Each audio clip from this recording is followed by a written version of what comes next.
Hello, I'm Michelle Odwin, and I'm going to be giving you a presentation on transdisciplinarity. I'm here in Stellenbosch, which is about half an hour outside Cape Town in South Africa. This presentation is divided into two parts. The first is an introduction to transdisciplinarity around the concepts, both of transdisciplinarity and of sustainability science. The second part of the presentation is around the transdisciplinary process that we'll be following in this research.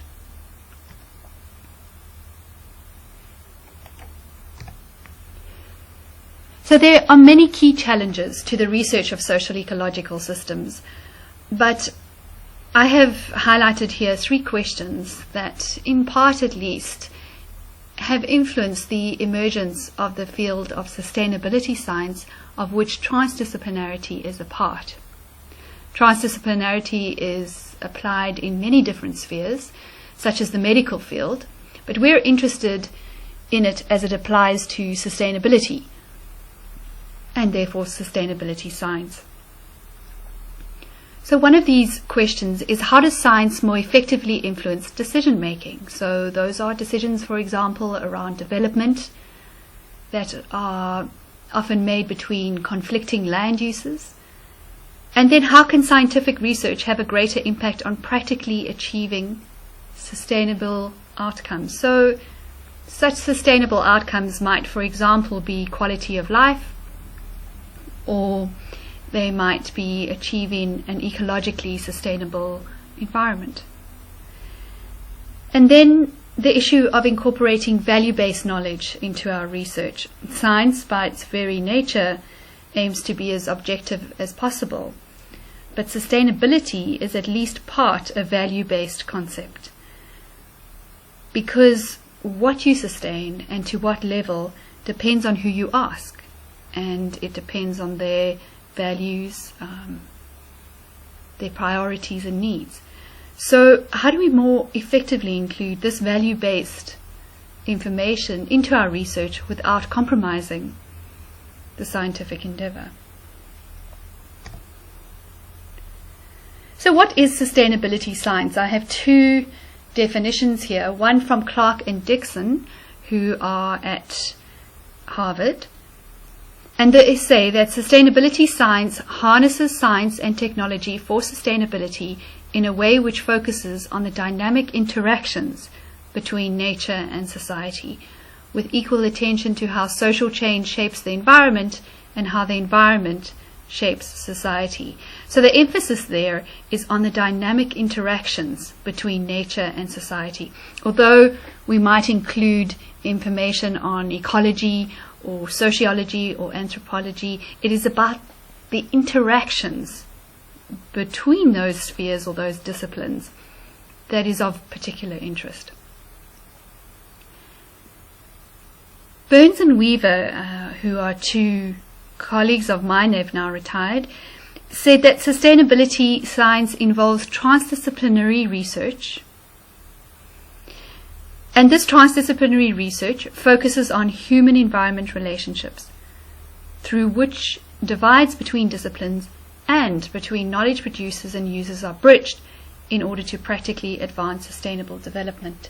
So again, the emphasis is on the human-environment interface, but it's not only looking at the divides between disciplines, but also the divides between the knowledge producers, which are the researchers or the scientists, and the knowledge users, which are decision makers in either the private or the public sector, or stakeholders, other stakeholders, communities, and so on. So how does our science more effectively influence those decisions? And in that way, we can have a more direct impact on achieving sustainable development on the ground in the life world. So I'm going to address two questions. What kind of problems does sustainability science address, and what are the principles used? So if we look at what kind of problems sustainability science, of which transdisciplinarity is a part, addresses, as I've mentioned, it's at the nature-society interface. So here at the top left, we have an informal settlement in a coastal area just outside Cape Town. And at the bottom right, there is very heavy traffic just outside the waterfront in Cape Town. Now, the waterfront is located right next to the CBD, and it is still a working harbour as well as a major tourist attraction. Together with the Kruger National Park, it's either the first or second major tourist attraction in South Africa. So we have many conflicting uses there, and one of the major exports out of the harbour is fruit. So vehicles can't be trapped in traffic jams trying to get fruit to the harbour. So there are many conflicting uses: social, economic, ecological, and it's at those interfaces that we focus when taking a transdisciplinary approach or when addressing issues or challenges within sustainability science. In the middle there is South Africa's national flower, which is the protea. So, put in another way, sustainability as science addresses wicked problems. It's what Rittel and Weber call wicked problems. And such problems don't have a definitive formulation. What does it mean? It means that we can't ever have all the information in the problem formulation that is needed to solve it. Unlike a mathematical equation. In a mathematical equation, we have all the information in the problem that we need in order to solve the equation. But in a wicked problem, how you formulate the problem influences how it is solved, the strategies that you employ to address it. So it's very important who formulates the problem. Different people might formulate it differently, which would result in different strategies. So the aim is to be as inclusive and democratic as possible. There's no stopping rule. It is always possible to more effectively solve a wicked problem. So solutions are not true or false, or there's never clearly we've solved it and that's it. You can always more effectively solve a problem. Your solution is always more or less effective. And whether it is more or less effective depends on people's perspective. And that perspective is influenced by things like their ethical stance, their values, personal interests, benefits to particular stakeholders, and their priorities and needs, of course. So what principles are used in addressing these problems at the nature-society interface within sustainability science? Well, firstly, as I've mentioned, this research is use-inspired. It relates to life-world problems. So it aims to develop strategies that will address problems that arise out of very particular practical situations within the life world, and situations that are defined jointly by stakeholders and disciplinary specialists. Second, it tries to take a systemic approach to the research. So it is considering both social and ecological factors, but more importantly the linkages between those two, because after all, in the real world they're not separate. So it's trying to take a systemic approach. And then, of course, transdisciplinary. The processes within sustainability science aim to be transdisciplinary, and I'd like to go into more detail about what that means using this very useful triangle from Max Neef. There are 4 levels here, and right at the base are the empirical sciences, the ones we're familiar with: geology, anthropology, chemistry, sociology, ecology, and so on. And often multi or interdisciplinary work involves bringing these different disciplines together. However, if we're going to take a transdisciplinary approach, we need to include all of these levels, and they increase in subjectivity as you go further to the top of the pyramid. So transdisciplinary research includes the empirical, pragmatic, normative or value-based, and value. So all of these different levels are included. And if we go one up from empirical, the pragmatic spheres of knowledge are such as agriculture, mining, engineering. You can also consider it as the technological spheres of knowledge. And then you get more and more subjective. So the normative spheres are areas such as development planning, law, and then right at the top we have ethics. So it could be the ethics of stakeholders, it could be ethics enshrined in a constitution or a manifesto, and so on. And the research, transdisciplinary research, needs to happen within the context of those ethics, development planning frameworks, bringing in the technological knowledge, basing this on traditional empirical sciences.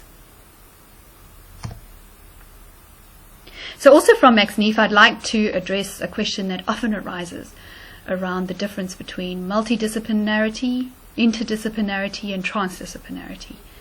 So multidisciplinarity, in Max Neef's view, is the bringing together of different perspectives on a problem. So the different disciplines each bring their perspective onto a particular problem, but the problem itself is defined within one discipline. So it could be a problem that has arisen within the ecological sphere of knowledge or the economic sphere, and different disciplines bring their perspective, but there's very little linkage between the different disciplines. So you don't see any lines there between D3 and D4, D4 and D1. However, with interdisciplinarity, the different disciplines share their methods and techniques, or they might be providing input into a particular method and technique from one discipline, all of them providing their information into that technique or method. I guess environmental assessment is quite a good example, although that also includes stakeholder engagement, so that is going more into the domain of transdisciplinarity. But in interdisciplinarity, the problem itself is still defined within one particular discipline. So a good example of interdisciplinarity is ecological economics is a very good example of interdisciplinarity, because it's bringing together economics and ecology to address things like internalizing externalities, the cause of pollution, the costs of that pollution, and developing strategies around cost-benefit analysis, determining the cost of that pollution and who should pay for it.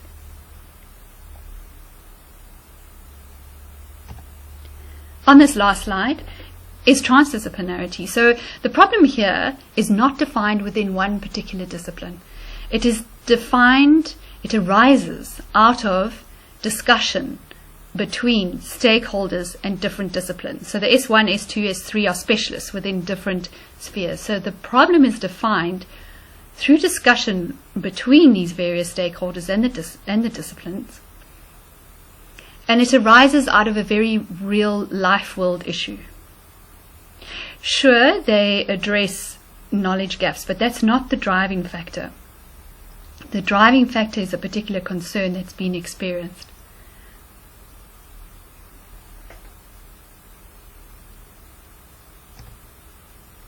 So what is sustainability science and the principles? We've spoken now about it being use-inspired.